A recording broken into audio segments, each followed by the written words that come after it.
ഞാനേ ഒരു തട്ടിക്കൂട്ട് ഷെയ്ക്ക് ഉണ്ടാക്കാൻ പോവാണ് കേട്ടോ. ഇത് കട്ടപ്പാലൊന്നല്ല, ഉണ്ണിക്ക് ഷെയ്ക്ക് വേണമെന്ന് പറഞ്ഞപ്പോൾ പാല് മേടിച്ചു. അപ്പോൾ ബൂസ്റ്റ്, പിന്നെ ഒരു കടല, പിന്നെ ഇന്നലെ മേടിച്ച റോബസ്റ്റ് പഴം. ചെറുപഴം വെച്ചിട്ടാണ് ഷെയ്ക്ക് ഉണ്ടാക്കുക സ്വതവേ ഞാൻ കണ്ടിട്ടുള്ളത്. പക്ഷേ ഞാൻ ഇത് വെച്ചിട്ട് ഉണ്ടാക്കണത്. ഷെയ്ക്ക് ഉണ്ടാക്കാൻ തുടങ്ങാണ് കേട്ടോ. ഇങ്ങനെ പഴം ഞാൻ മുറിച്ച് വെച്ചിട്ടുണ്ടായിരുന്നു. അത് കഴിഞ്ഞിട്ട് പാലൊഴിക്കുകയാണ്.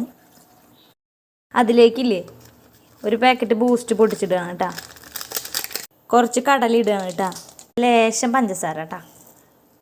മിക്സിയിലിട്ടൊന്ന് കറക്കി എടുക്കാം കേട്ടോ. 2 ഗ്ലാസ് എടുത്തിട്ടുണ്ടേ. അതിലേക്ക് ഷെയ്ക്ക് ഒഴിച്ച് കൊടുക്കുകയാണ്.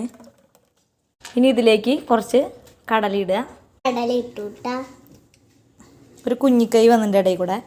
ഇനി ലാസ്റ്റായിട്ട് കുറച്ച് ബൂസ്റ്റ് ഇട്ട് കൊടുക്കുക കേട്ടോ.